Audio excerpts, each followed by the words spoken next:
Tonight we leave the glow of screens and the hum of modern life far behind, trading them for the warm, smoky dusk of a Zulu Isigodi, a reed house village nestled in the rolling hills of southern Africa. You feel the cool, damp earth beneath your bare feet, the long grass brushing against your calves as you follow a well-worn path. The air is thick with the scent of wood smoke, roasting maize, and the distinct, musky aroma of cattle from a nearby kraal. In the distance, the geometric domes of the reed houses stand out against a sky bleeding from orange to deep violet. You hear the laughter of children chasing a chicken, the low murmur of women tending cooking fires, and the rhythmic thud-thud-thud of a pestle striking a mortar. It's a scene of profound communal peace, but don't be fooled into thinking it's simple. The reality of this life is one of back-breaking labor, intricate social rules, and constant vigilance against nature's whims. Frankly, dropped into this world with your modern sensibilities and soft hands, you probably wouldn't survive a week. So, before you get comfortable, take a moment to like the video and subscribe, but only if you genuinely enjoy what I do here. Now, dim the lights, and let's ease into tonight's journey together. As you crest the final hill, the homestead unfolds below you, not as a random scattering of huts, but as a carefully planned microcosm. This is your new home, at least for tonight. Your guide, a man named Bonga whose shoulders seem carved from granite, points with his chin. "There," he says, his voice a low rumble. "Yorumuzi." The word means more than just a collection of buildings. It means the family, the land, the legacy, all bound together. You take a deep breath, the reality of your immersion settling in. You are a guest, a distant cousin perhaps, welcomed but expected to pull your weight. The path down is steep, and you have to place your feet carefully to avoid slipping on the loose stones. A dog barks half-heartedly at your approach before slinking back into the shadows. You are being watched, not with hostility, but with a quiet, assessing curiosity. Your modern clothing feels absurdly out of place, a brightly colored flag announcing your otherness. You pass the main cattle enclosure, the Isabea, the heart of the entire homestead's economy and spiritual life. It's a large, circular area enclosed by a fence of woven acacia thorns, so thick and formidable it's known as a buffalo fence. Inside, you catch a glimpse of the magnificent, wide-horned Nguni cattle. Their hides a patchwork of colors and patterns, each one a walking work of art and a walking bank account. Historians still argue whether the centralization and control of these vast herds by powerful chiefs in the early 19th century was the primary driver for the rise of the Zulu kingdom, or merely a symptom of a more complex political and military revolution. The air here is rich and heavy with the smell of dung and dust, a scent that to everyone here smells of wealth and security. You see a young boy, no more than 8, diligently watching the herd, his small frame silhouetted against the massive beasts. This is his first responsibility, his first step toward manhood. It looks idyllic, until you remember the lions, leopards, and hyenas that consider this kraal an all-you-can-eat buffet. The boy isn't just daydreaming, he's on guard duty for his family's fortune. Bonga leads you past the kraal toward the cluster of beehive-shaped houses, the Izindlu. They are masterpieces of organic architecture, woven from river reeds, grass, and saplings, their domed roofs rising to a pointed peak. They look fragile, but you know they are remarkably resilient, waterproof, and cool in the summer heat. As you get closer, you see the intricate patterns woven into their walls, a form of identity and artistry. Your eyes are drawn to the main house, larger than the others, its entrance facing the central courtyard. This is the Indlunkulu, the great house, the domain of the patriarch and his senior wife. It is the spiritual and administrative center of the homestead. The acoustic properties inside these domed structures were used for clandestine political meetings, the design somehow muffling voices to prevent eavesdropping by rival factions. It's more likely the design is just brilliantly practical, but the idea of ancient reed house whisper networks is certainly appealing. You pause at the edge of the central clearing, the Ibhande, the social hub of the Umuzi. The day's last light is fading, and the cooking fires are beginning to cast a dancing, orange glow on the faces of the people gathered around them. A woman looks up from stirring a large clay pot, her eyes meeting yours for a moment before she offers a slight, reserved smile. You feel the weight of centuries of tradition here, an unbroken line of knowledge passed from hand to hand, from mother to daughter, from father to son. You are not just a tourist here. You are a thread being momentarily woven into a vast, living tapestry. The sounds of the evening settle around you, the crackle of the fires, the soft chatter in a language you only half understand, the chirping of the first crickets. This is where your story begins, not at the beginning of a long-dead civilization, but in the middle of a living, breathing one, on a slow, even-tempoed evening in a Zulu reed house village. Bonga gestures toward one of the smaller, yet impeccably constructed, reed houses. "This one is yours," he says, his voice a low thrum in the growing twilight. You duck your head, a necessary gesture for anyone over 5 feet tall, and step through the low, arched entrance. The transition is immediate and profound. The bustling sounds of the homestead, the chatter, the clattering pots, become muffled, distant. Inside, it's a different world, a cocoon woven from grass and shadow. The air is cool and carries a sweet, earthy scent, a mixture of dried reeds, smoked hides, and the lingering aroma of the herbs tied to the central support pole. Your eyes, still adjusted to the last of the outside light, take a moment to make out the details in the dim interior. A single shaft of pale, dusty light filters down from the smoke hole at the apex of the dome, illuminating motes of dust dancing in a slow, silent waltz. This is your Indlu, your sanctuary and your fortress. You run a hand along the wall. It's surprisingly solid and thick, the reeds lashed together with such precision that it feels like a single, continuous surface. The floor is hard-packed earth, worn smooth by generations of bare feet and swept clean with a hand-woven grass broom you see propped in the corner. The space is circular, perhaps 12 feet across, and the domed ceiling makes it feel larger than it is, rising to a point about 8 feet high at the center.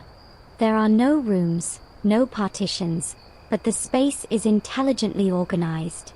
Along the curved wall are neatly stacked sleeping mats rolled up from woven grass, and a few personal items, a carved wooden headrest, a small, blackened clay pot for water, a leather pouch whose contents you can only guess at. In the very center of the floor, directly beneath the smoke hole, is the hearth, a simple, circular depression lined with stones, the ashes from last night's fire cold and gray. This is the literal and figurative heart of the home, the source of heat, light, and cooked food. You learn the first mainstream historical fact of your new life not from a book, but from the structure itself. The construction of a Zulu hut was a sophisticated and communal process, often taking a team of skilled builders several weeks. The framework was made from saplings, bent and lashed into a self-supporting dome, a design that required no internal supports and was incredibly strong against wind and rain. The thatching, layer upon layer of tightly packed grass, was so effective that these homes could withstand torrential summer storms, keeping the interior dry and secure. It's a testament to an engineering genius that needed no blueprints, only the knowledge passed down through countless generations. You sit on one of the rolled mats, the texture rough against your palm, and look up at the intricate weave above you. It's like being inside a giant, upside-down basket, and the sense of protection it offers is palpable. Outside, the world is unpredictable, lurking predators, rival clans, the whims of the weather. But in here, there is a profound, simple order. A soft rustling at the entrance makes you turn. A young girl, no older than 6, enters carrying a small, steaming clay cup. She doesn't speak, but offers it to you with wide, serious eyes. You take it, your fingers brushing against hers, and the warmth is immediately comforting. The liquid inside is a pale gold and smells mildly herbal, slightly bitter. You take a tentative sip. It's a simple tea, made from a wild plant, and it tastes of the land itself, green, clean, and slightly astringent. This is your welcome. The girl watches you drink, then, satisfied, turns and slips back out through the entrance, leaving you alone again with the quiet of the hut. This small, silent interaction underscores the rhythm of life here. Everyone has a role, everyone contributes, even the children. Your presence is noted, and your needs are met, all within a framework of quiet efficiency. As the last light from the smoke hole fades to a deep indigo, you notice the quirks of your new home. In the dimness, you see several large, spherical gourds hanging from the ceiling, suspended by fibrous cords. These are not decorations. One is for storing fermented amasi, that sour milk that seems to be a staple of every meal. Another might hold precious grains of sorghum or maize, safe from rats and moisture.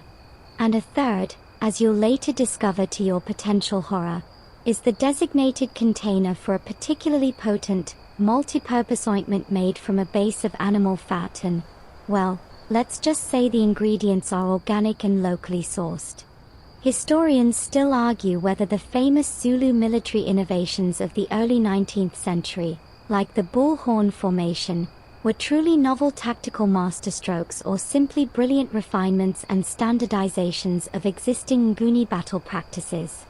It's a debate for scholars, but sitting here in the quiet dark, you can appreciate the sheer, refined effectiveness of everything around you, from the grand strategy of kings to the simple, perfect design of a gourd hanging from a roof to keep its contents safe. You take another sip of the bitter tea, the warmth spreading through your chest, and for the first time, you feel not like an observer, but an inhabitant of this shadowy, reed-woven space. The girl returns, not with more tea, but with a simple, unspoken command in her expectant gaze. It's time to rejoin the world outside your reed cocoon. You duck back through the low entrance, emerging into an evening that has fully descended upon the Umuzi. The air is now much cooler, and the cooking fires dotting the central clearing have become true islands of light and warmth, pushing back against a sky dense with emerging stars. The social machinery of the homestead is in full, quiet motion, and you are a new, slightly awkward gear trying to find your place in it. Bonga is seated on a low stool near the main house, not idly, but with the patient authority of a man who is the center of his own universe. He is cleaning a small, intricately carved snuff container made of horn, his movements slow and precise. This is his Umuzi, and every person here, every animal, every blade of grass, is part of his domain, his responsibility. You are guided, not by words but by the subtle flow of activity, toward a smaller fire where a woman, whom you intuit as one of Bonga's wives, is tending to a pot of simmering isijinji, a thick porridge made from maize. She nods for you to sit on a woven mat placed a respectful distance from the fire. This is where you begin to understand the complex social web you've entered. The homestead is a hierarchy as structured as any modern corporation, but based on lineage, cattle, and marital alliances. At the top is Bonga, the patriarch. His great wife, the one who manages the Indlunkulu, holds a position of significant influence, often overseeing the other wives and the distribution of food and resources. You see her now, emerging from the main house with a posture of quiet authority, carrying a bundle of finely tanned hides. The other wives, each with her own Indlu and specific duties regarding the fields, the children, or the craftwork, occupy their own rungs on this ladder. Their status is often determined by the order of their marriage and, crucially, by the number of cattle their family received as labolo, the bride wealth, for them. Children are everywhere, a bustling, chattering testament to the family's vitality and future security. They are not merely cared for, they are integrated. The older boys are already shadowing the men, learning to handle the cattle and the tools of war and husbandry. The girls stay closer to the women's domain, learning the endless skills of the home: cooking, weaving, potting, and childcare. Even the toddlers have small tasks, like fetching a gourd of water or scaring birds from the drying grains. There is no concept of idle hands here. A teenager, perhaps Bonga's son by a junior wife, walks past you carrying a sheaf of new spear shafts, his expression one of serious concentration. He glances at you, and you see the assessment in his eyes. You are an unknown variable in his well-ordered world. You are a guest, but your presence is a test of the homestead's hospitality and its defenses, both social and physical. A mainstream historical fact underpins this entire scene. The Zulu homestead, or umuzi, was the fundamental socio-economic unit of the kingdom, a self-sufficient microeconomy based on agriculture, pastoralism, and craft production. Its polygamous structure was not merely a personal preference but a strategic economic engine. More wives meant more hands to work the fields, more connections to other families through Lobolo, and ultimately, more children to expand the family's labor force and influence. This system, replicated across thousands of homesteads, formed the bedrock of the Zulu state, providing the king with the agricultural surplus and the regiments of young men that would fuel its expansion. Sitting by this fire, you are witnessing the cellular structure of a kingdom. The social interplay is a delicate dance. A younger wife brings a gourd of amasi to the senior wife, presenting it with a slight dip of her head. It's a gesture of respect and acknowledgement of the hierarchy. Conversation is soft, punctuated by laughter that seems to rise and fall like the flames of the fire. The topics are practical: the condition of the crops in the bottomlands, a cow that is looking poorly, the need to repair a section of the kraal fence. This is the boardroom meeting of the umuzi, and the agenda is survival and prosperity. The intricate language of beadwork. The colors and patterns worn by the women and girls are not just decorative, they are silent, complex code.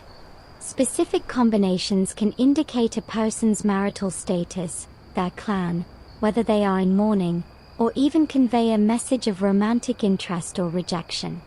Right now, you are illiterate in this vibrant, portable language, but you recognize its importance. It's a reminder that in a culture with a rich oral tradition but no widespread written script, information is woven into the very fabric of life, into the beads around a neck, the patterns on a shield, and the layout of the homestead itself. As you sit there, trying to look politely inconspicuous, you feel the weight of this invisible social structure, a web of obligations and relationships as strong as the thorn fence surrounding the cattle. The senior wife, her name you learn is Noma, ladles the thick, steaming isijinji into a carved wooden bowl and hands it to you. There are no utensils. You follow the example of those around you, using the fingers of your right hand to pinch off a small amount of the warm, dense paste, rolling it into a neat ball between your thumb and forefinger. It's bland, substantial, the very definition of staple food. This is followed by the main event, a shade clay pot of amasi, the fermented milk that is the other pillar of the evening meal. The pot is placed on the ground near the fire, and you are expected to dip your maize ball into it. The taste is a shock to your modern palate, sour, tangy, and thick, almost like a very plain, liquid yogurt. It's an acquired taste, and the acquisition, you suspect, begins at a very young age and is non-negotiable. This is your supper, simple, nutritious, and utterly functional. There is no frivolity here, no elaborate spices. This is fuel for the body, and the conversation is the spice for the soul. As the meal winds down, the atmosphere shifts subtly. The younger children are shepherded off to their sleeping mats, and the fire is built up with a fresh log. Bonga produces a small, ornately carved pipe, packing it with a dark, pungent tobacco. This is the time for the men, a time for stories and for testing metal. A younger man, one of Bonga's brothers, brings out a gourd you haven't seen before. It's larger, with a narrow neck, and he shakes it, producing a sloshing sound that draws knowing smiles from the men seated around the fire. This, you realize, is not the Amasi gourd. This one contains something stronger, something for courage. The mainstream historical fact of the evening, presented not as a lesson but as a challenge, is the central role of cattle. Every aspect of life, from diet to economy to social contracts, revolved around them. The Lobolo system, where a man's family gave cattle to the family of his bride, created powerful inter-family bonds and made every marriage a strategic economic alliance. The number of cattle a man owned was the direct measure of his wealth, status, and influence. The king himself derived his power from controlling vast royal herds and distributing cattle to his loyal chiefs and warriors. The gourd is passed around. When it reaches you, the expectant eyes of the men are upon you. This is a test, a small one, but a test nonetheless. To refuse would be a sign of weakness, a failure to participate in the communal bond. You take the gourd. The liquid inside is uchwala, a traditional beer brewed from sorghum. It's cloudy, beige, and smells yeasty and sour. You've heard the whispers about its potency and its texture.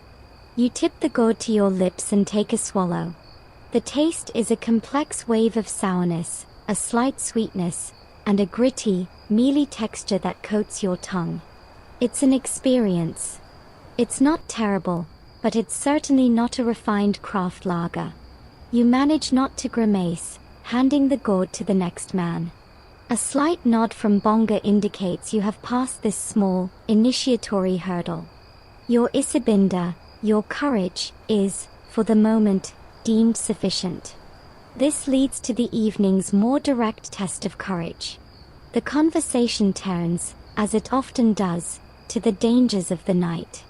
The brother who brought the beer begins to tell a story, his voice dropping to a dramatic whisper, about a leopard that has been stalking the outskirts of the homestead, a shadow with claws that has taken 2 goats and a dog. He describes its eyes, glowing like coals in the darkness, and its unnerving silence. Then, he looks directly at you. The newcomers, he says, a mischievous glint in his eye, they have the softest flesh, the sweetest smell. It's a joke, a light-hearted attempt to unsettle you, and the men around the fire chuckle. But beneath the laughter lies a bedrock of reality. The threat is genuine. You are, in fact, one of the softest beings in this environment.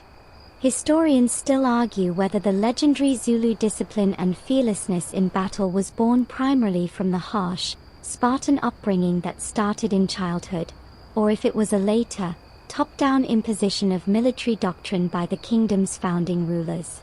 Sitting there, listening to a story about a prowling leopard after a meal of sour milk and gritty beer, you're leaning toward the former.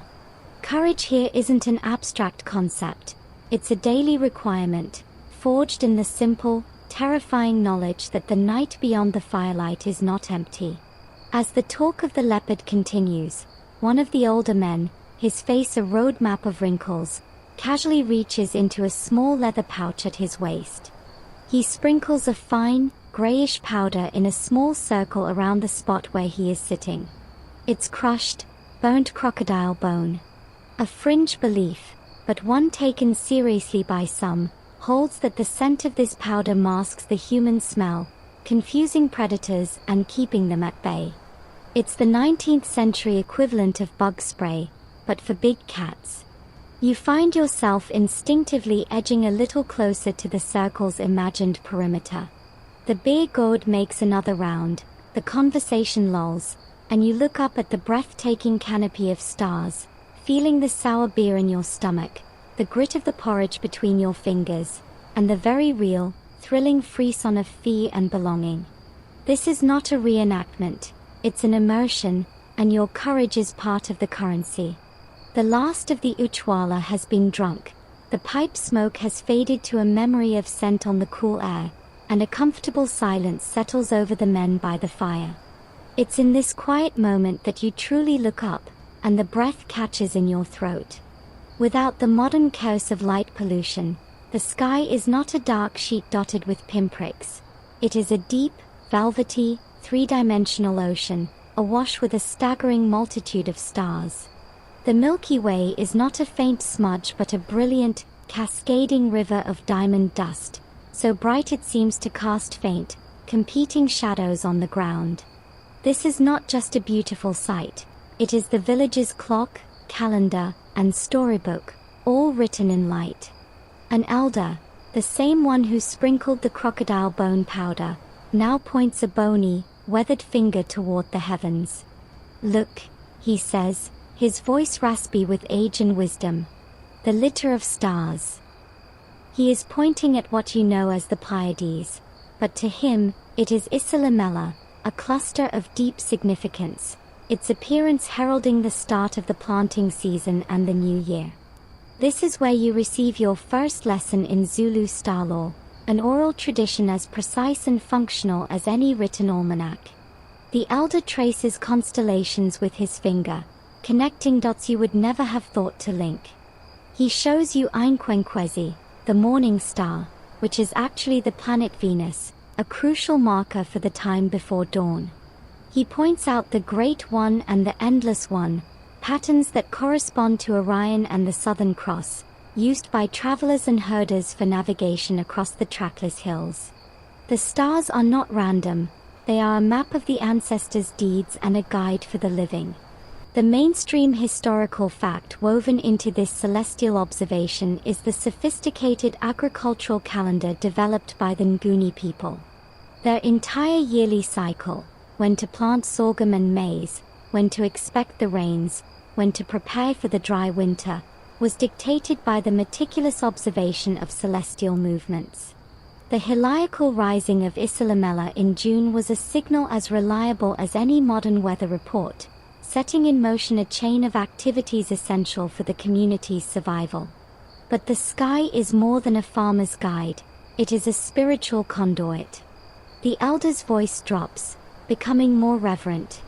He explains that the brightest, most steadfast stars are often seen as the eyes of the Amadlozi, the ancestral spirits, watching over the homestead. When a great chief or a beloved elder passes, their spirit finds a new home in the heavens, a light to guide their descendants. This belief connects the living to the dead in a continuous, cosmic cycle. You listen, your neck craned back, and you feel a shift in your perception. The sky is no longer a distant, impersonal void. It feels close, intimate, a tapestry where the stories of generations are permanently etched. The sheer, humbling scale of it makes your own worries feel infinitesimally small. A joke, albeit a quiet one, is made by a younger man who points to a faint, wandering star and quips that it must be the spirit of a forgetful herdsman, still looking for his lost cow. A soft chuckle ripples through the group. The elder speaks of a star that does not move, a concept that baffles the purely practical navigators. He describes it not as a point of light, but as a hole in the sky, a place of perfect stillness around which the entire cosmos slowly turns. Historians and anthropologists still argue whether this concept, found in various forms in several southern African cultures, represents an indigenous identification of the southern celestial pole, a point in the sky with no bright pole star, unlike the north, or a more philosophical concept of a cosmic anchor. The elder's description is poetic and vague, a blend of keen observation and metaphysical wonder. It's a reminder that their understanding of the universe was both pragmatically brilliant and deeply mystical. As the night deepens, the chill settles into your bones, a cold that seems to seep up from the earth itself. The fire is now a bed of pulsating embers, providing more light than heat. One by one, the men rise, stretching and murmuring good nights, heading toward their respective Izindlu. You remain for a final moment, alone under the immense, star-dusted canopy. You can pick out the shapes you were taught, the great celestial animals and heroes. You feel the truth of this world, nothing is separate. The food you ate, the beer you drank, the social rules you navigated, the stories you heard, and the very stars above are all threads of the same intricate web. You are not just looking at the stars, for tonight, you are living beneath them, guided by their ancient, silent wisdom. The profound silence of the homestead after the fire dies is not truly silent. It's a different kind of sound, a negative space that allows you to hear the subtle, ancient music of the night. The chatter of insects is a constant, shimmering hum, a backdrop against which other, more distinct sounds emerge. Somewhere, far in the distance, a hyena whoops, a sound that is less a call and more a manic, gurgling laugh that raises the hairs on your arms. Closer, from the direction of the river, comes the deep, resonant grunt of a bullfrog. But beneath these audible signs of life, there is a deeper, more felt presence. The elders' talk of the ancestors, the Amadlozi, has attuned you to it. It's a pressure in the air, a sense of being watched not by eyes, but by memories. The line between the world of the living and the world of the spirits, you realize, is not a line at all here, but a permeable membrane, thin as the wall of a reed house. This belief in the Amadlozi is the mainstream historical and spiritual fact that underpins every action, from the grandest ceremony to the most mundane daily task. The ancestors are not gone, they are an active, interested, and sometimes irritable part of the family. Their favor brings health, fertility to the fields and herds, and good fortune. Their displeasure brings sickness, drought, and discord. They must be honored, consulted, and appeased. This is why the Indlunkulu, the great house, is more than a dwelling. It is a shrine, a place where the patriarch communicates with the spirits of his forefathers through rituals and sacrifices, often involving the beloved cattle. You haven't been inside it yet, and you likely won't be. It's a sacred space, the spiritual nexus of the entire Umuzi. The respect given to Bonga is not just for the man, but for his role as the chief intermediary between the living family and their powerful, unseen predecessors. As you sit in the dark, you notice a small, flickering light moving near the cattle kraal. It's Bonga. He is carrying a small, clay oil lamp, its flame dancing in the breeze. He walks slowly, purposefully, along the perimeter of the thorn fence, not checking for breaks, but seemingly in communion with it. He pauses at the main entrance to the kraal, sets the lamp down, and you can just make out his silhouette as he murmurs a low, rhythmic invocation. He is speaking to the Amadlozi, assuring them the herd is safe, thanking them for its protection, and asking for their continued vigilance. This is not a weekly ceremony. It is a nightly routine, as essential as locking your doors, but aimed at a different kind of intruder. You might hear a whisper about a specific, rare root being buried at the kraal's entrance, not to physically stop a thief or a predator, but to spiritually confuse them, to make the kraal invisible to malevolent intentions. It's a system of security that operates on both the physical and metaphysical planes. The reality of this unseen world becomes personal.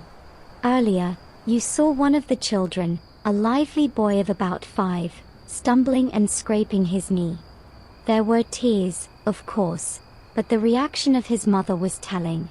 After a brief comfort, she carefully gathered the soil stained with his blood and carried it not to the trash, but to the base of a specific, gnarled tree at the edge of the homestead. She was ensuring that a piece of his essence, his isthunzi, shadow or prestige, could not be gathered by a mischievous or malevolent spirit and used to bring him harm. Historians still argue whether the complex Zulu spiritual system, with its hierarchy of ancestors and its fear of witchcraft, was a cohesive, stable force that maintained social order, or if its inherent potential for accusation and suspicion made it a source of chronic anxiety and internal conflict. Watching the mother's careful, practiced actions, you see the truth is probably both. The ancestors provide comfort and order, but the fear of spiritual disharmony is a constant, low-grade stressor. Finally, you rise to retreat to your own hut. As you do, your foot accidentally kicks a small stone, sending it skittering across the hard-packed earth. The sound is shockingly loud in the quiet. From inside a nearby igloo, you hear a baby stir and let out a brief, sleepy whimper. A moment later, the mother's soothing voice murmurs, a gentle sound that is immediately followed by another, sharper sound, a soft, percussive spit. It's a common practice, a quick, symbolic spit to ward off any ill omen or negative spirit that might have been attracted by the sudden, disruptive noise. You weren't scolded, but your clumsiness had a spiritual consequence that was immediately and efficiently addressed. You duck into your hut, the scent of reeds and earth welcoming you back into the dark. The unseen world is not a superstition. It is the very atmosphere they breathe, a presence as real and as demanding as the hunger in your belly or the chill in the air. The deep, pre-dawn cold is what rouses you, a chill that has seeped through the reed walls and settled on your skin like a fine dew. Outside, the first, tentative signs of life begin to stir. The soft lowing of a cow in the kraal, the rustle of someone, likely one of the wives, already moving about. A sliver of pale, grey light filters through the smoke hole, illuminating the interior of your hut with a soft, monochrome glow. This is not yet the time for the fields or the herd. This is the time for the quiet, meticulous work of the hands, for the crafts that turn raw materials from the earth into the tools and art of survival. You emerge to find Bonga's brother, a man named Saifo, already seated by the rekindled central fire, his powerful hands working at a piece of wood with a small, sharp blade. He looks up, nods, and gestures for you to join him. The day's first lesson is about to begin, and it is a lesson in transformation. Saifo is not just whittling, he is creating. In his hands, a rough branch of umzimbeet wood is slowly being shaped into the handle of a throwing spear, an isigila. The wood is hard, dense, and perfect for the purpose. He shows you how to find the grain, how to shave with it, not against it, to create a smooth, unbreakable grip. The craftsmanship is breathtaking in its economy of movement. There is no waste, no unnecessary motion. Every curl of wood that falls to the ground is a necessary sacrifice to reveal the perfect form hidden within. This is the mainstream historical reality of Iron Age technology in southern Africa. The Zulu, like other Nguni peoples, were master smelters and blacksmiths, producing the iron for their legendary Ixwa stabbing spears and Iwiza knobkerries from local or using clay furnaces and bellows made from animal skins. The knowledge of how to achieve the precise temperatures and carbon content to create a strong, flexible blade was a specialized, revered skill, often passed down within specific families. But today, your task is humbler. Saifo pushes a bundle of damp, supple river reeds toward you and a bone awl. Your job is to learn the first steps of weaving. He demonstrates, his thick fingers moving with a surprising delicacy, looping and pulling the reeds into a tight, hexagonal pattern. You try to mimic him, and your first attempts are clumsy, the reeds slipping, the pattern collapsing into a loose, useless tangle. He doesn't laugh, he simply corrects you, his hands over yours, guiding the pressure and the angle. It's a slow, meditative process. The only sounds are the crackle of the fire, the scrape of Saifo's blade on wood, and the soft rustle of the reeds in your hands. You are participating in a chain of knowledge that stretches back centuries, a tactile history that will never be found in a book. A light joke is made when your umpteenth attempt produces a lopsided, bowl-like shape that Saifo examines with a deadpan expression before remarking that it might be useful for a very small, very confused chicken. It's the first true smile you've shared. While the mainstream process of iron smelting is well documented, there are persistent, fringe accounts of a secret, lost alloy, a type of brass or bronze supposedly known only to a few master smiths. The ingredients were said to be a closely guarded secret, passed only from father to most trusted son, and the metal was used not for weapons, but for ceremonial regalia and the personal ornaments of the king and highest chiefs. Historians still argue whether this Zulu brass ever truly existed as a distinct, smelted alloy, or if the accounts simply refer to trade goods, copper and brass acquired from Swahili traders on the coast and then worked by local smiths. The mystery itself is a testament to the aura of power and secret knowledge that surrounded the master craftsman. Sitting here, failing to weave a simple mat, you can easily believe that the men who commanded fire and earth to create metal held secrets you couldn't even begin to comprehend. After what feels like an hour, you have produced a small, slightly uneven, but recognizably woven square. It's a pathetic thing, but it is yours. Sifo takes it, turns it over in his hands, and gives a grunt that you choose to interpret as approval. He sets it aside, not as trash, but as a first step. The fire has grown, and others are now joining the circle. A woman begins to coil and press clay into a pot, her fingers tracing spirals that have been traced for generations. Another works a hide with a stone scraper, softening it for clothing. This is the homestead's silent engine room, where the essential artifacts of life are born from the collaboration of human skill and natural bounty. Your fingers are sore, your back aches from hunching over, but there is a profound satisfaction in having created something, however small, from the raw materials of this world. You look at your clumsy square of reeds and then at the majestic dome of the hut you slept in, and the gap between them feels less like a failure and more like a journey. As the sky lightens from gray to a soft, watery blue, the homestead doesn't so much awaken as it shifts its focus. The quiet concentration of the craftspeople by the fire gives way to the more robust sounds of the day's main labors beginning. But for a lingering moment, you sit still, closing your eyes and simply listening. This is the symphony of the umuzi, a composition played daily for centuries. It's a loud soundscape, and you are learning to decipher its movements. The most constant element is the low, pervasive hum of insects, a sound so ingrained it becomes the very texture of the air itself.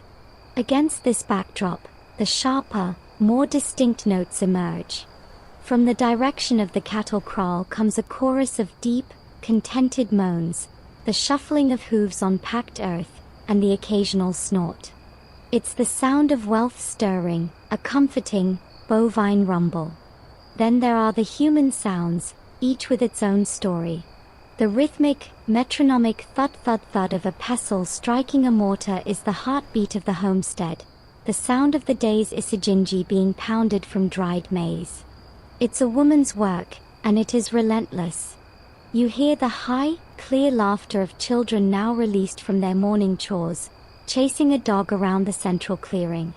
Their voices are bright, sharp shards of sound against the deeper tones of the adults.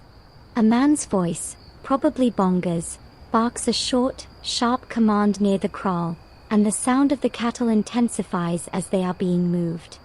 These are the sounds of order, of a society functioning as it should. But woven through this familiar tapestry are other, wilder threads. From the dense riverine forest in the distance comes the haunting, whooping call of a troop of vervet monkeys, a sound that is both playful and strangely alien. It's a reminder that the wilderness is just there, pressing in, a constant audience and participant in the life of the homestead. The mainstream historical fact embedded in this soundscape is the agropastoral foundation of Nguni society. The sounds you hear are the direct audio representation of a mixed farming economy. The cattle provide milk, meat, hides, and dung for fertilizer and fuel. The fields of sorghum and maize provide the staple carbohydrates. The two are inseparable. The success of one fuels the success of the other.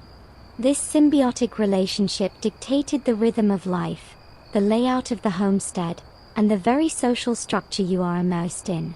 The sound of the pestle and the sound of the herd are the left and right hand of survival, working in a coordinated, essential rhythm. It's a system that endured for centuries, creating a stable, self-reliant way of life that was, for the most part, in harmony with its environment. But then there are the sounds that quicken the pulse. As you sit there, a sudden, piercing silence falls over the monkeys. It's more alarming than their chatter. A moment later, from the same direction, comes a different sound, a deep, guttural cough. It's not a human cough. It's a sound that seems to vibrate through the ground itself, a noise of pure, predatory power. It's a leopard. The sound is perhaps a mile away, but it feels as if it's right beside you. Instantly, the atmosphere in the homestead changes. The children are called inside with a new urgency. The men near the kraal grip their spears a little tighter, their postures stiffening. The comfortable sounds of daily life are now underscored by a baseline of tension. The leopard is the shadow to the cattle's light, the embodiment of the risk that comes with wealth. Historians still argue whether the legendary discipline and regimental structure of the Zulu army under Shaka was a revolutionary break from the past or a natural evolution and formalization of existing age-set systems used for hunting, herding, and local defense. Hearing that leopard's cough, you understand the raw material those systems were built upon. The constant, low-level threat from predators like lions, leopards, and hyenas necessitated cooperation, vigilance, and courage from every able-bodied male. The skills needed to protect the herd from a leopard at dawn were the very same skills needed to stand in a shield wall against an enemy regiment. The sound fades, but the memory of it lingers, a whisper in the air long after the normal sounds of the homestead cautiously return. The symphony continues, but now you hear the minor key, the dissonant chord of danger that is always present, waiting just beyond the edge of the firelight. The leopard's cough has faded, but its echo seems to hang in the air, a tangible reminder of the world beyond the thorn fence. It's in this charged atmosphere that your attention is drawn to the group of young men, perhaps 5 or 6 of them, ranging from late teens to early 20s, who are gathering near the cattle kraal. They are not the elders, not the established patriarchs like Bonga, but the next generation, the muscle and sinew of the homestead. There is a different energy about them, a restlessness that the older men lack. They carry their spears not as tools, but as extensions of their arms, with a casual, practiced familiarity. Their bodies are lean and hard, sculpted by a lifetime of running up hills, herding stubborn cattle, and the constant, low-grade physical competition that defines male youth. This is the warrior's shadow, the ever-present expectation of strength that falls upon every boy almost from the moment he can walk. You watch as they begin a series of exercises that look less like formal drills and more like a violent game. They pair off, each holding a long, stout stick, and begin to spar. It's not the choreographed fencing of a European duel. It's a brutal, close-quarters simulation of combat with the Iwiza, the knobkerry. The objective is simple. Get past your opponent's guard and land a solid, stinging blow on his ribs, shoulders, or head. The cracks of wood on wood, and occasionally wood on flesh, punctuate the morning air. They laugh and taunt each other, but their eyes are sharp, analyzing every feint and parry. This is their schooling. The mainstream historical fact on display here is the Amabutho system, the age-grade regiments that were the backbone of the Zulu kingdom's military machine. From their mid-teens, young men from across the kingdom would be called up to serve in a regiment, living in special military homesteads, training together, and fighting together. This system transformed local loyalties into a national, fanatical devotion to the king. But here, in this smaller, pre-centralized context, you see its roots. The local young men of an Umuzi, training as a unit to defend their home and, if called upon, to raid their neighbors. One of them, a young man named Mandla, breaks from the sparring and jogs over to a lone tree at the edge of the clearing. He begins to repeatedly stab his spear into its thick, scarred trunk. Fock, fock, fock. It's the sound you heard earlier, mistaken for woodcutting. Each thrust is delivered with explosive force, aimed at a specific knot or previous wound. He is practicing the killing blow with the Ixwa, the famous short, broad-bladed stabbing spear that would become the Zulu trademark. It was a weapon designed for one purpose: to get inside an enemy's longer throwing spears, hook their shield aside, and deliver a single, fatal stab to the torso. Its use required insane levels of courage to get that close to your enemy, and relentless, repetitive training to make the movement instinctual. Mandla's chest is heaving, his body slick with sweat, but he doesn't stop. One of the other young men, taking a break from the sparring, walks over to a specific patch of bushes and carefully plucks a few leaves, crushing them and rubbing the juice on his arms and chest. It's not for scent or for show. It's a belief, held by some, that this particular plant, when applied correctly, could make a warrior's skin slippery, causing an enemy's spear to glance off rather than pierce deeply. It was a form of spiritual armor. Historians still argue whether the revolutionary military reforms often attributed to Shaka, the short stabbing spear, the bullhorn encirclement tactic, were truly his own brilliant inventions, or if he was simply a masterful organizer and propagandist who perfected and standardized the weapons and tactics that already existed in a more fragmented form among the Nguni peoples. Watching Mandla drive his spear into the tree, you see the raw human material that any great commander would need: strength, endurance, and a terrifying, focused aggression, honed since childhood in games just like this. The warrior is not a separate class. He is every son, every brother, waiting for the call to prove that the shadow he casts is as long and as formidable as those of the legends who came before him. The rhythmic thwack of spear onward finally ceases as the sun climbs higher, its warmth beginning to burn away the morning chill. The young men, their bodies gleaming with sweat, disperse to their various chores, the warrior's fervor temporarily banked like the morning's fire. The pace of the homestead settles into the steady, sun-drenched hum of midday. But as the evening once again begins to draw its cloak over the hills, a different kind of energy gathers. After the second meal of the day, a simpler affair of leftover isijinji and amasi, the community doesn't fragment into small groups. Instead, they drift toward the central fire, which has been built up into a hearty, crackling blaze.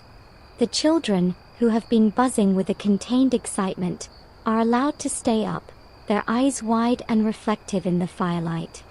An air of keen anticipation settles over everyone. It is time for the oldest magic of all, the power of story. The elder who spoke of the stars the night before, the keeper of the crocodile bone powder, now takes the place of honor closest to the fire. His name, you learn, is Babmthembu.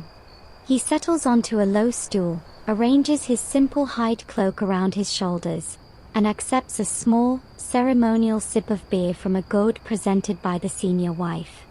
The chatter dies down completely, even from the youngest children.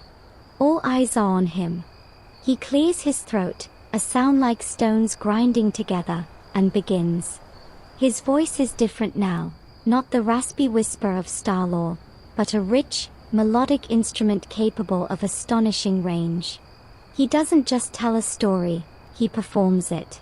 He is the voice of the trickster hare, Yukabanga, who is both clever and foolish, his words sly and quick. He then becomes the deep, rumbling, arrogant voice of the elephant, convinced of his own invincibility.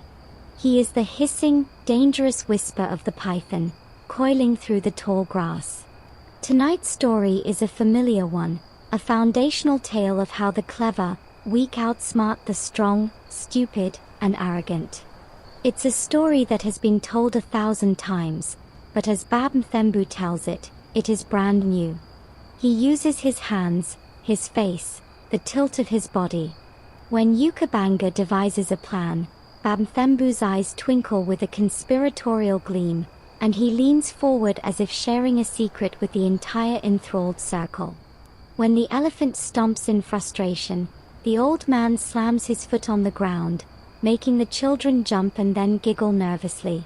The mainstream historical fact being transmitted here is the core of oral tradition. In a culture without widespread written records, stories were not mere entertainment.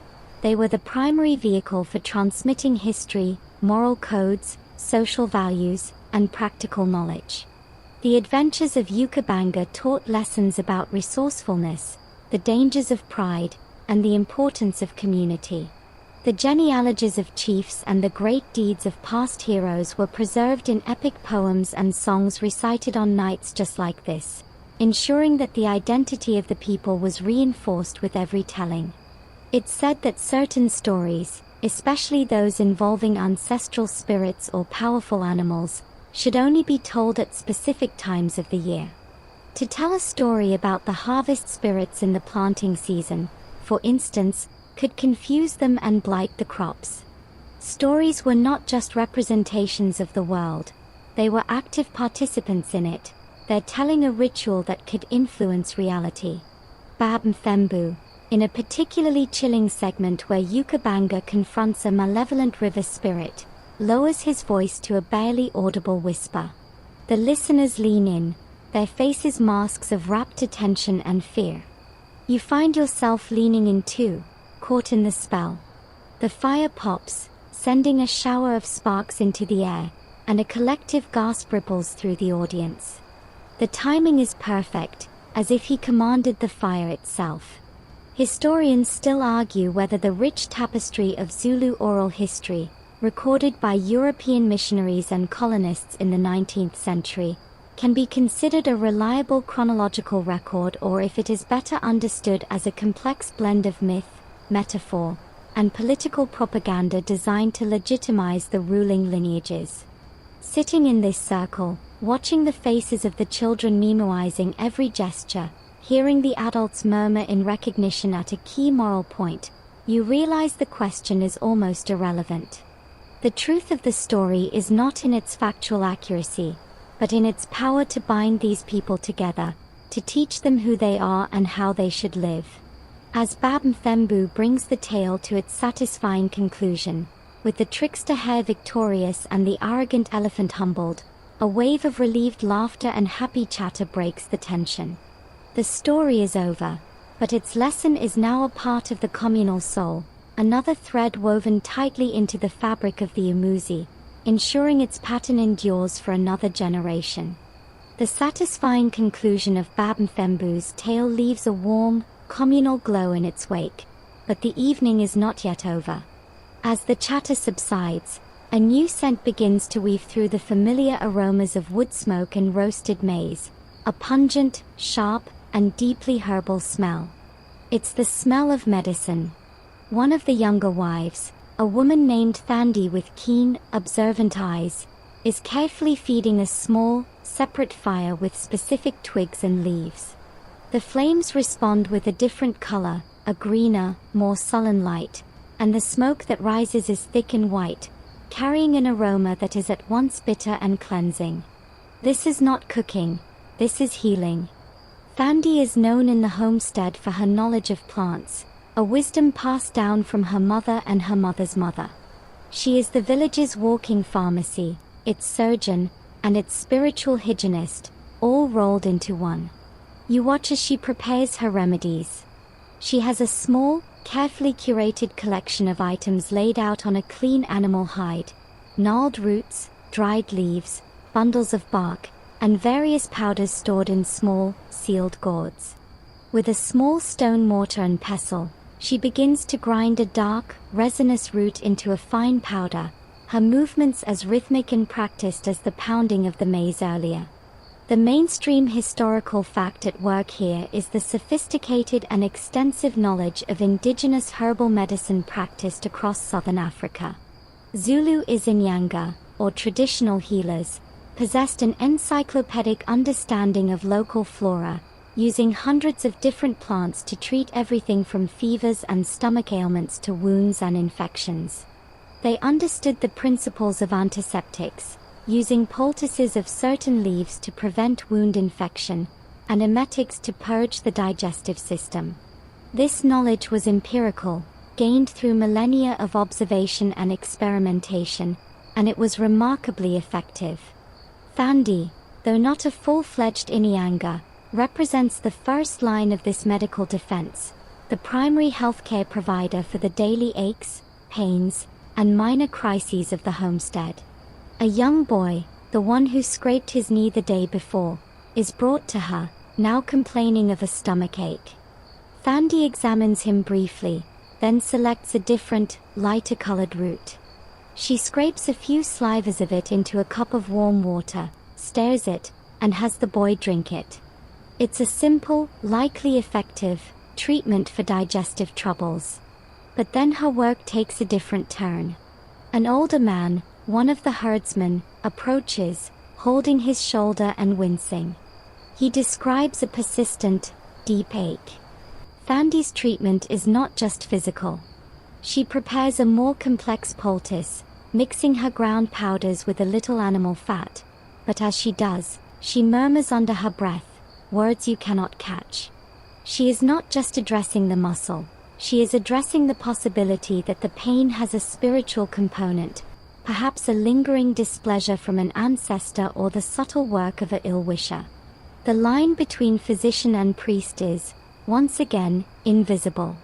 You notice Thandi has one particular gourd, darker and more stained than the others, which she handles with extra care. From it, she takes a small amount of a thick, tar-like substance. This, you learn later, is a prized ointment base made from animal fat and the ashes of certain plants, but it is renowned for its potency specifically because it is also blended with the dried and powdered dung of the hyena.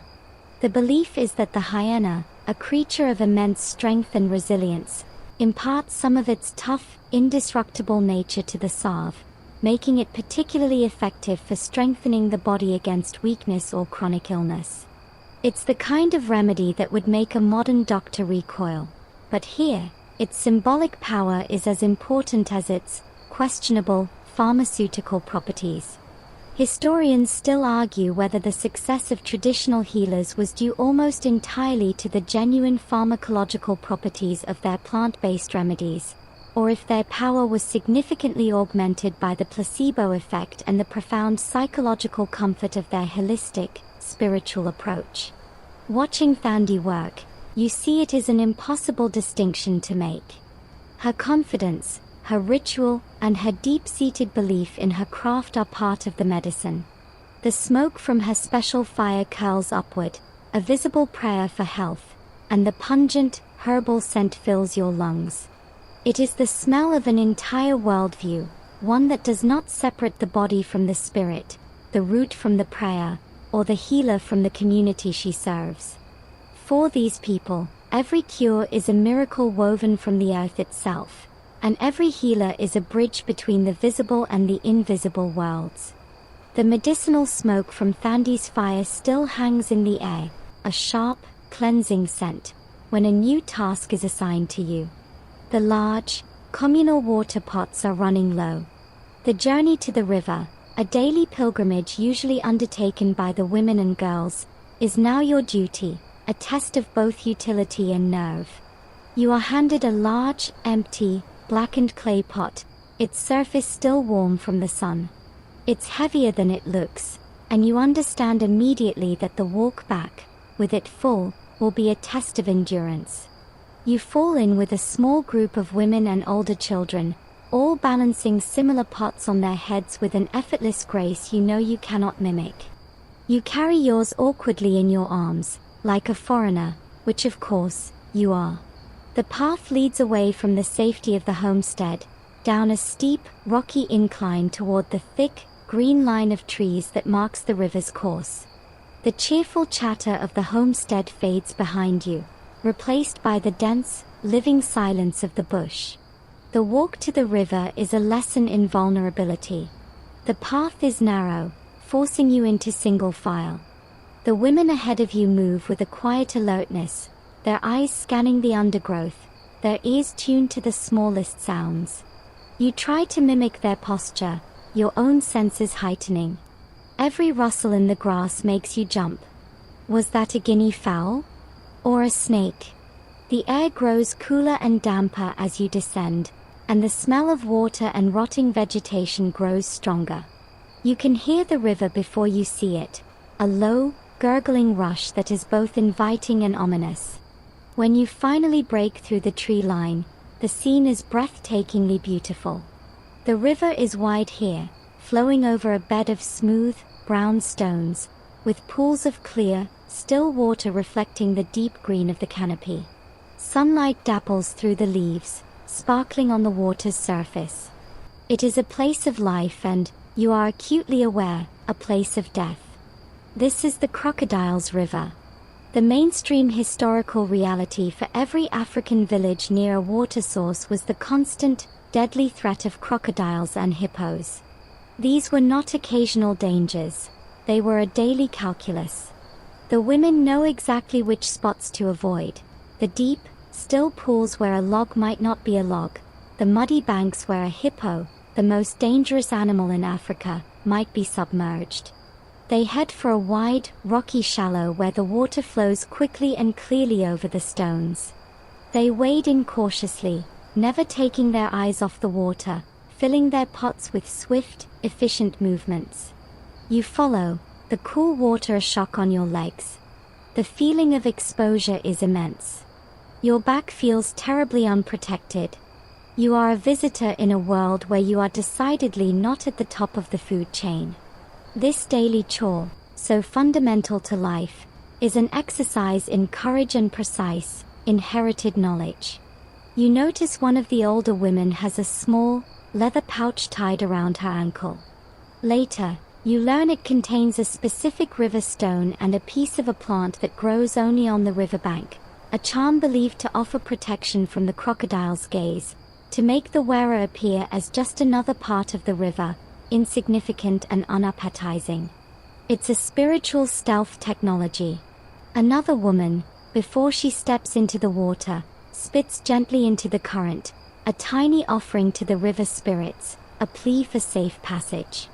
These actions are performed with a matter-of-factness that belies their life or death significance. Historians still argue whether the profound respect, even worship, given to certain rivers and natural features was purely animistic, believing spirits resided in them, or if it was a highly practical, codified way of enforcing safety rules around perilous locations.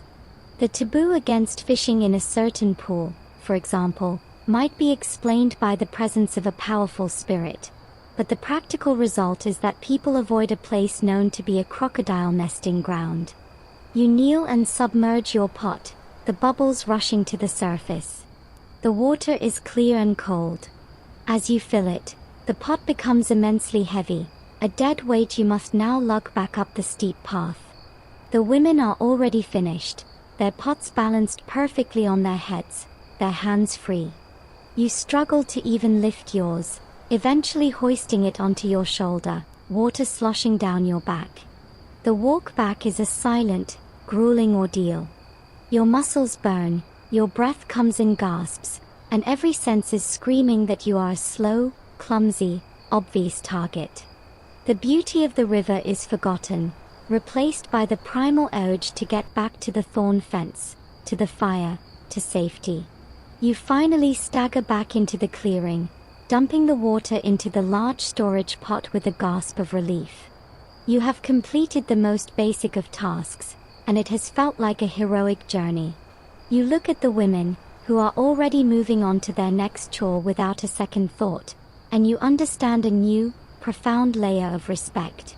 Here, even fetching a drink of water is an act of bravery. The exhaustion from your water-carrying ordeal is still a pleasant ache in your muscles when a different kind of tension ripples through the homestead.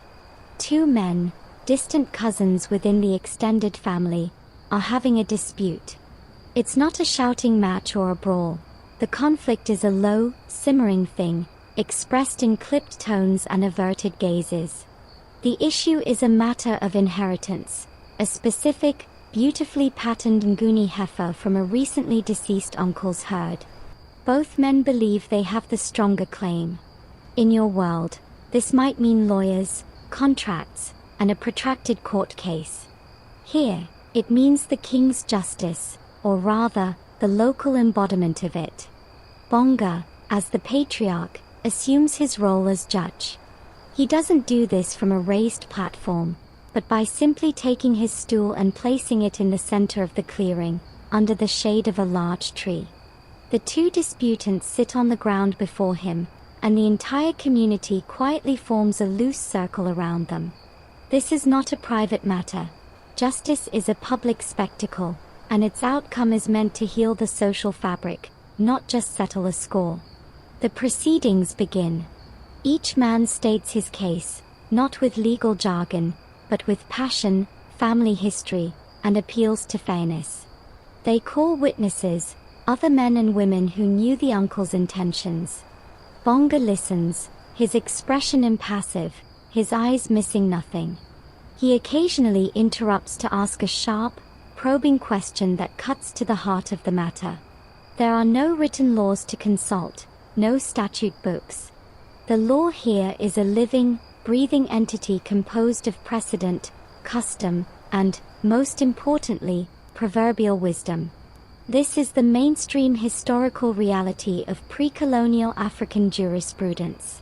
Disputes were settled through public arbitration by chiefs or elders, with the goal of restoring harmony and reconciliation, not merely punishing a wrongdoer.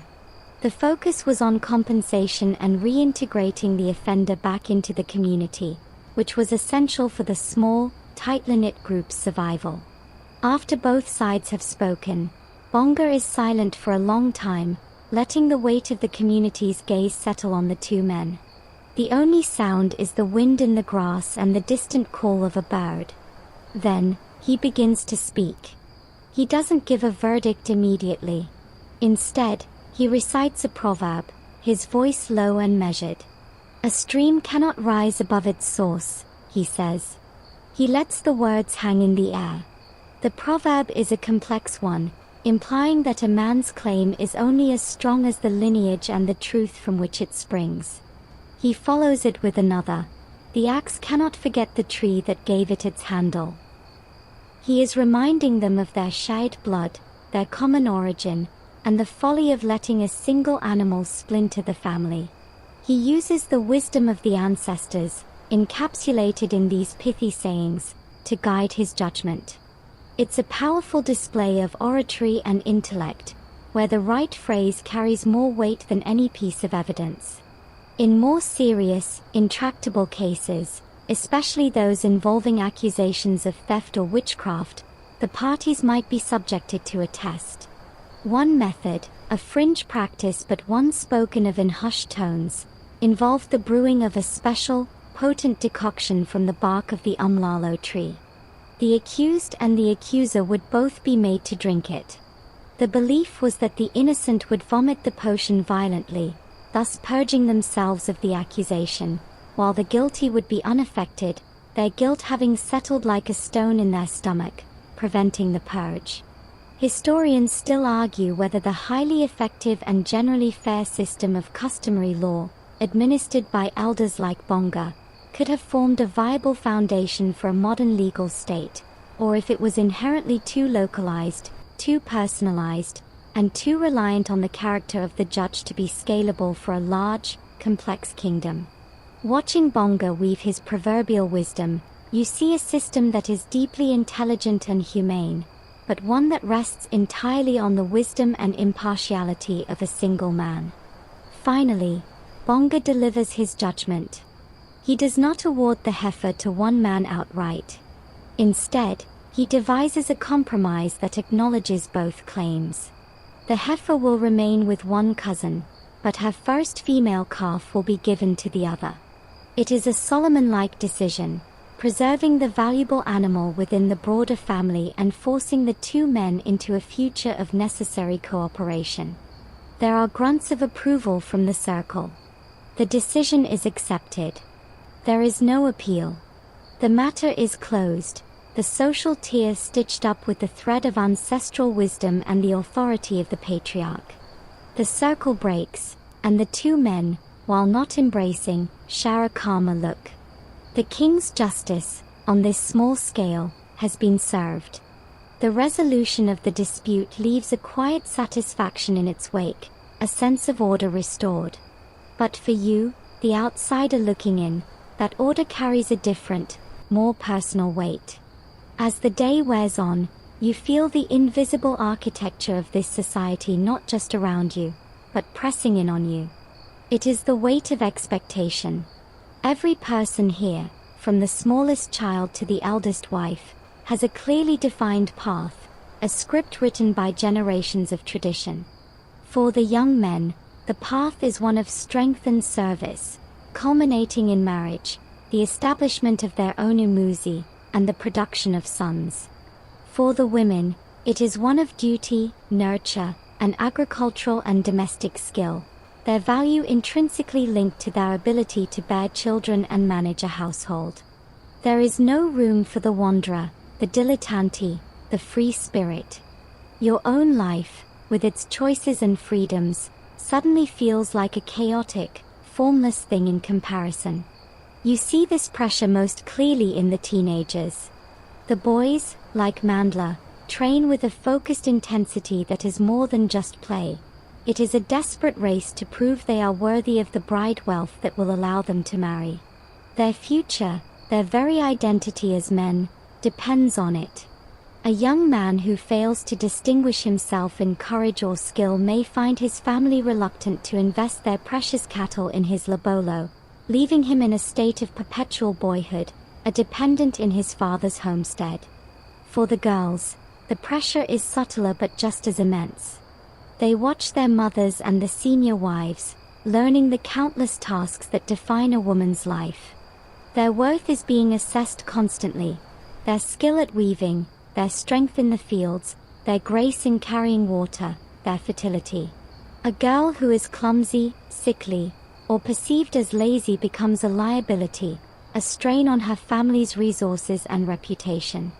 Marriage is not a romantic ideal, it is a socio-economic imperative, and everyone is being groomed for their role in it. The mainstream historical fact you are confronting is the rigid, patriarchal structure of 19th century Nguni society. An individual's identity was almost entirely subsumed by their place within the family, the clan, and the age set. Personal ambition was channeled into the betterment of the group. This system created immense social cohesion and stability, but it came at the cost of individual autonomy. There was no concept of finding yourself. You were already found, your place predetermined by your birth order, your gender, and your lineage. Your value was measured by your contribution to the umuzi's wealth and longevity. To be without a family, without a defined role, was to be less than a person, a ghost on the landscape. This is the weight you feel, the gravitational pull of a world where the collective utterly dwarfs the individual. The use of certain love charms and potions, known as Izintalizi. In a society where marriages were alliances and not love matches, the pressure to secure affection or to ensure fertility could lead to desperate measures. Young women were sometimes secretly advised to use potions made from specific roots and herbs, which they would discreetly add to a prospective husband's food or beer, in the belief it would bind his desire to them. Conversely, there were charms intended to make a rival appear unattractive or foolish. Historians still argue whether the intense, almost fanatical, discipline and loyalty demanded by the Zulu state, particularly under Shaka, was a natural extension of this existing communal pressure, or if it represented a violent, coercive perversion of it, pushing the logic of the collective to a brutal, absolute extreme. As evening falls once more, you watch a young couple, newly married, interacting by the fire. They are polite, respectful, but there is a palpable distance between them. Their union was arranged, a strategic link between two families. The expectation is now upon them to produce children, to build their status, to contribute to the lineage. There is no room for failure.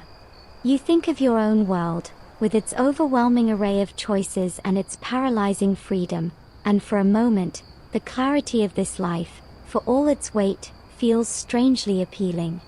The path is hard, but it is clear.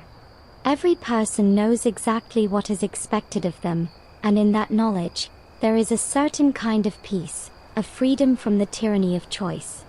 But it is a peace purchased with the entire currency of a self.